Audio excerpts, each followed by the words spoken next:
today's towel folding tutorial, guys, I will teach you how to make a turtle. In order to create a turtle, we need 2 bath towels and 1 face cloth. So guys, unahin natin gawin yung katawan ng turtle.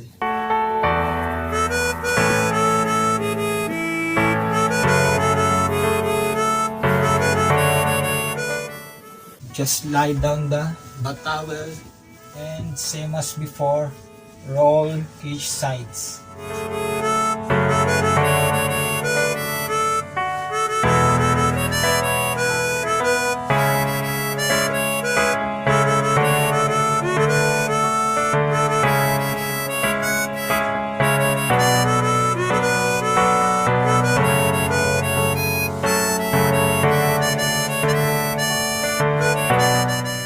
Then, kunin nyo itong gitna, just fold it at the center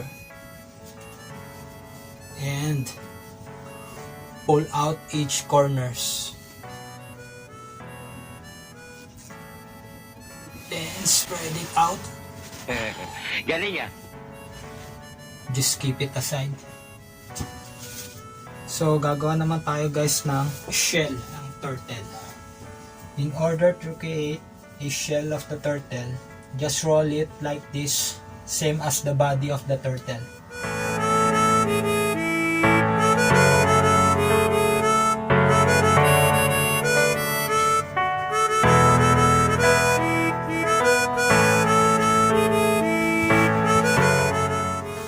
So guys, pag na-roll nyo na ng ganito, babaliktarin nyo, tapos kukunin nyo rin tong gitna nito.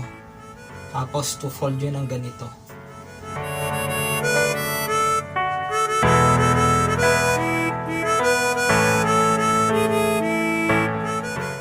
Tapos baliktarin nyo ulit. Tapos sibukan nyo ng ganito.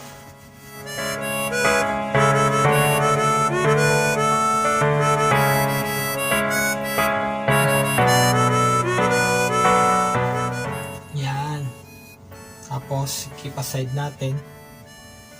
Kunin natin yung katawan.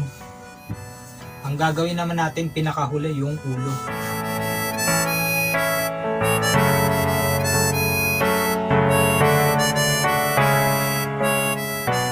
Fold nyo lang ng ganito. Will you please repeat it? Pa-triangle fold.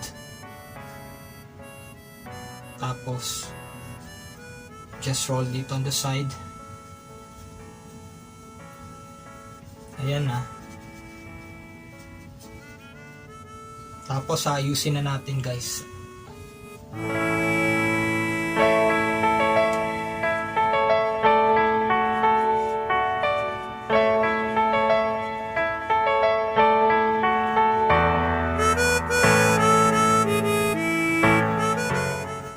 Ayusin natin ng ganyan.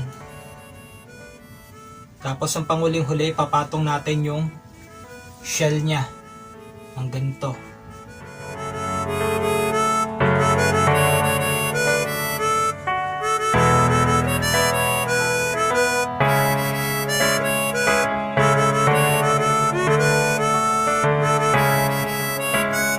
Wow naman! Wow! Wow! Ayan, gawa ng ating turtle. Ang cute niya.